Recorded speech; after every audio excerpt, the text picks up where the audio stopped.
Para bruder, para suster, Bapak Ibu, saudara-saudariku yang terkasih, umat Paroki Santo Yusuf Padi maupun Paroki Administratif Maria Saleh Juwana yang terkasih.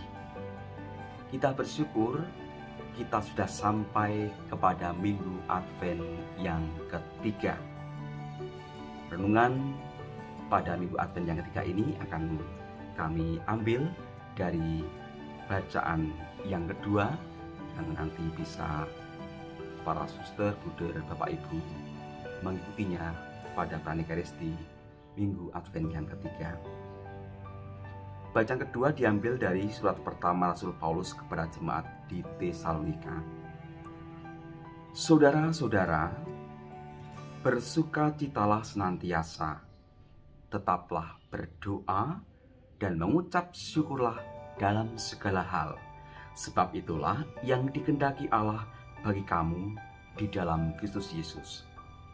Jangan padamkan roh, dan janganlah anggap rendah nubuat-nubuat.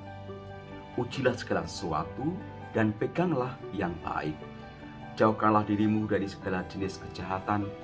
Semoga Allah, damai sejahtera, menguruskan kamu seluruhnya, dan semoga roh, jiwa dan tubuhmu terpelihara sempurna dengan tak bercacat pada kedatangan Yesus Kristus Tuhan kita. Ia yang memanggil kamu adalah setia, maka ia pun akan menggenapinya. Ini adalah kutipan dari surat Rasul Paulus kepada jemaat di Tesalonika. Bersukacita dan berpengharapan di dalam iman. Itulah yang disampaikan oleh Rasul Paulus kepada jemaat di Tesalonika. Minggu Advent yang ketiga sering kita sebut dengan Minggu Advent Gaudete, Minggu Advent Sukacita, atau Minggu Gembira. Mengapa bersukacita? Selain disimbolkan dengan lilin Advent yang biasanya berbeda dengan warna yang lain, ada warna merah muda atau pink yang biasanya disematkan di Minggu Advent yang ketiga ini. Minggu Advent Gaudete mengajak kita untuk bersukacita di dalam penantian, di dalam pengharapan, di dalam kerinduan kita menantikan Tuhan kita Yesus Kristus yang hadir di dunia ini.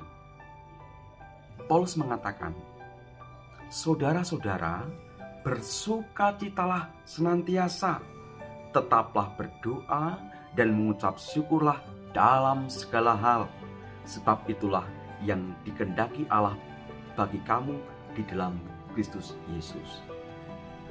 Saya ingat ketika dulu waktu kecil itu, misalnya mau ada acara rekreasi sekolahan waktu SMP atau SD begitu, 2 malam sebelum hari H rekreasi, saya sudah tidak bisa tidur saking bersukacita membayangkan betapa akan meriahnya rekreasi yang kami akan jalani, piknik dengan teman-teman, bersama dengan rombongan bis dan lain sebagainya. Saya ingat waktu itu kendati belum sampai saat rekreasi itu, tapi suasana yang ada di dalam hati saya sudah suasana gembira, membayangkan betapa sukacitanya rekreasi nantinya. Begitu juga di dalam peristiwa-peristiwa keluarga tentunya.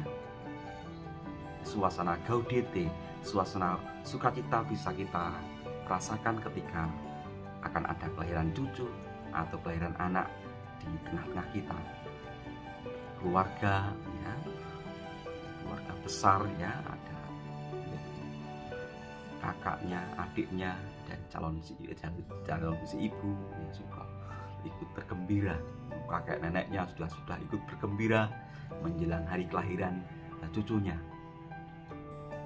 Banyak hal disiapkan, ada yang membeli peralatan bayi dan sebagainya.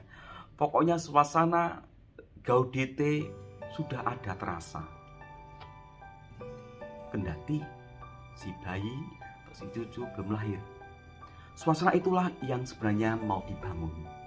Artinya seperti yang dikatakan oleh Rasul Paulus, agar kita menempatkan iman kita senantiasa dalam bingkai sukacita karena keselamatan dalam diri Yesus Kristus yang akan kita rayakan saat Natal nanti. Kebahagiaan yang paling dalam, sukacita yang paling tinggi dalam hidup manusia adalah kita berjumpa, dihadiri, ditemani oleh Allah Sang Juru Selamat yang mendekat kepada kita orang berdosa, dan itu menimbulkan sukacita karena Allah tidak melalaikan janjinya. Allah menepati janjinya untuk menghadirkan penebus bagi kita. Natal beberapa hari lagi, tapi gema sukacita di dalam pengharapan akan saat itu sudah kita rasakan. Biasanya gereja-gereja juga sudah mulai persiapan-persiapan untuk liturgi Natal nanti, persiapan-persiapan yang diperlukan.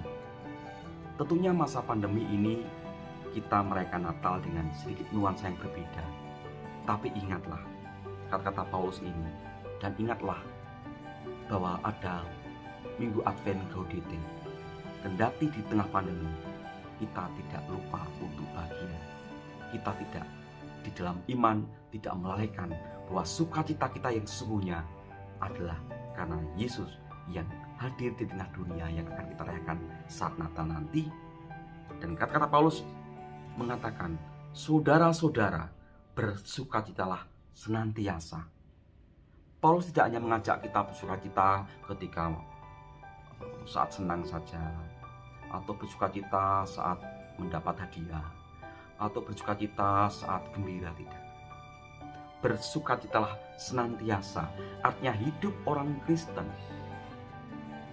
seluruh hidupnya hendaknya diwarnai sukacita di tengah situasi apapun juga.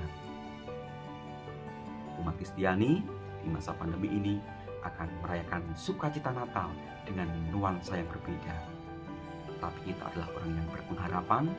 Pengharapan itu pengharapan yang sejati karena berasal dari Allah sendiri, yakni pengharapan akan Allah yang akan mengutus Yesus Kristus putranya, Sang Firman Allah yang menjadi manusia dan akan bersama kita selama-lamanya.